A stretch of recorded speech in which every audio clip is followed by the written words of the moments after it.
په یوه آرامه او ښکلي کلي کې یوه نجلۍ اوسېده چې نوم یې سادیه و. سادیه ډېره ښکلې، نرمه او خاموشه نجلۍ وه او د کلي خلق به ویل سادیه د ګل په شان پاکه ده. هغه به له خپلې مور سره په کوچنی کور کې اوسېده.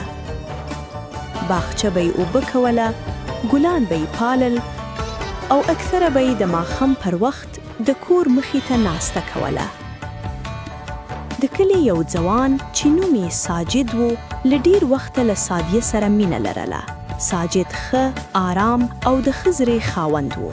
څو میاشتې وروسته د دواړو واده وټاکل شو. ټول کلی خوشحاله و. د واده ورځ را رسیده. کورونه په رڼاګانو ښایسته شوي وو. د سادیه په لاسونو کې نکریزي ښکلې ښکارېدې. هر څه ډېر ښکلي وو. خو د واده نه یوه شپه مخکې د سادیه مور هغې ته یو زور نصیحت وکړ. هغې ور وویل زما لورې، که د واده په لومړی شب ستا نوم څوک له باندې نه در وغواړي هیڅکله ځواب مه ورکوئ. سادیه حیرانه شوه. مور یې یوازې دومره وویل ځینې غږونه د انسانانو نه وی. سادیه لږ ناآرامه شوه، خو بیا یې فکر وکړ چې شاید دا یوازې د زړو خلکو یوه ویرونکې خبره وی. واده وشوه. ټول خوشحاله وو. سادیه د ساجد کور ته ولاړه. د شپې ناوخته کله چې ټول میهمانان لاړل او کور خاموش شو، سادیه او ساجد په خپلې نوې خونې کې وو. خونه ښکلې وه. ساجد په نرم غږ وویل ته ښې؟ سادیه ور موسکی شوه. هو، خو په هماغه وخت کې د کور نه د باندې یو نرم ښځینی غږ راغی. سادیه سمدتي ودرېده. هغې د دروازې خواته وکتل. بیا هماغه غږ راغی. سادیه راوځه. دا غږ ډېر عجیب و. ساجد هم غږ واورېد. هغه حیران شو. په دې وخت کې څوک ستا نوم اخلي؟ سادیه ناڅاپه د خپلې مونږ خبره را یاده کړه. که د واده په لومړی شب ستا نوم څوک له باندې نه در وغواړي هیڅکله ځواب مه ورکوئ. هغې په ویره وویل دروازه مه خلاصوه. خو ناڅاپه د خونې کړکۍ په خپله لږه خلاصه شوه. سړه هوا دننه راغله. د خونې په دیوال کې د یوې اوږد ویښتانو لرونکې ښځې سیوري ښکاره شو او بیا هماغه سیوري ور د سادیه شاته ودرېدل. ساجد ناڅاپه ساه زوره واخیسته. ساجد په حیرانتیا وویل سادیه؟ بیا یې ناڅاپه یو نری خو ویرونکې خندا وکړه. ساجد شاته یو ګام لاړ. ساجد په بیره د دروازې خواته ولاړ. مورې زر راشئ. د کور خلک په منډه راغلل. سادیه پر کټ ناسته وه. د ساجد مور وویل شاید د ودا ستړی وي، خو ساجد سر وخوځول. نه، یو څه غلط دی. سبا سهار سادیه ظاهراً عادي وه. هغې چای جوړ کړ، د آرامۍ سره خبرې کړې او حتی مسکا یې هم کولې. خو یو څه بدل شوي وو. هغې کور شاته زړې وچې ونې ته کتل. ډېر وخت به ورته کتل لکه هلته چې یو څوک ولاړ وي. ماښام شو. ساجد سادیه ته وویل راځه لږ بهر کینو. سادیه وویل زه نه غواړم. ولې؟ هغې پرته له دې چې ساجد ته وګوري وویل هغه بهر ولاړه ده. ساجد سمدتي ودلید. څوک؟ سادیه سر پورت کړ او په ډېره آرامه یخه لهجې سره وویل هغه شخه چې پرن شپه راغله. هماغه شپه ساجد پریکړه وکړه چې ویښ پاتې شي. شپه ناوخته شوه. ټول کور ودې شو. خونه خاموشه وه. او لږ وروسته هغه احساس کړ چې سادیه نور د هغه ترڅنګ نه وه. کټ خالی و. سادیه هیڅ جواب نه و. ساجد ورو د خونې ووت.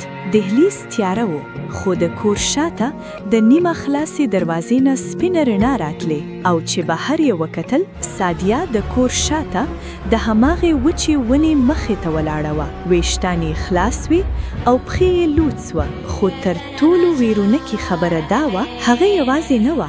هغه شخه د سادیه مخې ته خاموشه ولاړه وه. ساجد په وچ ستوني وویل سادیه؟ خو ناڅاپه سادیه په یو دم خپل سر د هغه خواته وګرځاول.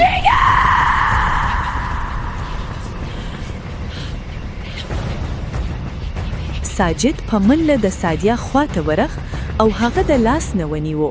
د هغې لاس یخ و لکه د ژمي د یخي اوبو په شان. ساجد په بیړه هغه د خونې ته بیرته راوست، خو کله چې سادیا پر کټ کښېناسته هغې ناڅاپه په ډیر زور خندا شروع کړه، بیا یې خندا په ژړا بدل شوه. سبا سهار د ساجد مور ډیر ویریدلې وه. هغه وویل دا عادي ناراضګۍ نه ده. نو هغوی د کلي یو ډیر زړ او پوی سړی ته خبر ورکړ. هغه سړی مولوي سلیم نومیده. کله چې هغه د خونې دروازې ته رسیدل، هغه ودرېد او ورو یې وویل دا نجلۍ یوازې نه ده. مولوي سلیم د دروازې دننه وکتل. سادیا د خونې په کونج کې خاموشه ناسته وه، خو د هغې تر شا د یوې بلې ښځې سیوري ښکاره وه، سره له دې چې هلته هیڅوک نه ولاړ وه. مولوي سلیم ژوره ساه واخیسته. که نن شپه موږ هغه له سادیا نه جدا نه کړو، نو سبا به دا سیوري د هغې نه بشپړ وجود واخلي. او په هماغه وخت هغه خونې ته ننوت. ساجد او د هغه مور هم ورپسې ورغلل. سادیا د خونې په منځ کې پر فرش ناسته وه، ویښتان یې پر مخ راپرېتودي وو، لاسونه په زنګنو وخستی وو او سر یې ښکته وو. مولوي سلیم ورو د هغې مخې ته کېناست. په آرام غږ یې وویل ستا نوم څه دی؟ چوپتیا. خو دا ځل غږ یې د هغې خپل نه و. دا زما بدن دی. مولوي سلیم په جدي غږ وویل رښتیا ووایه. سادیا چیغه کړه. د هغې غږ بدل شو، ژور شو، او بیا هغې په مات مات غږ خبرې شروع کړې. کلونه مخکې همدې کلي ته نږدې زما هم واده و. زه سپینه ناوۍ وم. زما خسر او زما میړه پر ما ظلم کو او په پای کې زه دې ونې سره مړه شوم. هره نوه ناوۍ چې دلته راشي زه یې غصب کوم. ساجد نو ته ځکه د سادیا نوم واخیستې؟ هغه یې جواب راکړ او ما لاره ومندله. ساجد سترګې له اوښکو ډکې شوې او په نرم غږ یې وویل سادیا که ته ما اوري بیرته راشه، زه دلته یم. د څو شیبو لپاره د سادیا سترګې لږ بدلې شوې او هغه په زور چیغه کړه چوپ شه. مولوي سلیم ژر تلاوت شروع کړ. د تلاوت له شروع کېدو سره سادیا سختیدل پیل کړل. هغه یې دواړه لاسونه پر وازونو کېښودل او په چیغو یې وویل ودرېږه ودرېږه. خو مولوي سلیم ونه درېده. ناڅاپه د خونې په کونج کې یو تور سوري راښکاره شوه. هماغه سپینه مړه ناوې، اوږده تور ویښتان او غمجنه خو ویرونکې سترګې. ساجد ته یې وویل هغه راووته. مولوي سلیم په جدي غږ یې وویل اوس یې مه پرېږدئ چې بیرته ورننوځي. خو ساجد سمدستي د سادیا مخې ته ودرېده. دا زما میرمن دی، زه به دې نه پرېږدم. ناوې څو شیبې ورته کتل، بیا یې ورو وویل زه یوازې پاتې شوې وم. دا ځل د هغې غږ کم ویرونکې او ډیر غمجن و. ساجد په آرام غږ یې وویل ته مړه شوې یې، هغې ته دا عذاب مه ورکوه. هغه ناوې چوپه شوه. هغه یې ورو وویل زه تا پرېږدم. مړه ناوې ورو ورو شفافه شوه او د ورکېدو نه مخ هغه یې ورو وویل ما وبخښه او بیا هغه ورکه شوه. په هماغه وخت کې سادیا سمدستي پر فرش ولوېده. ساجد په منډه ورغله. سادیا هغه یې ورو سترګې پرانستې. هغه یې په کمزوري غږ وویل ساجد څه شوی وو؟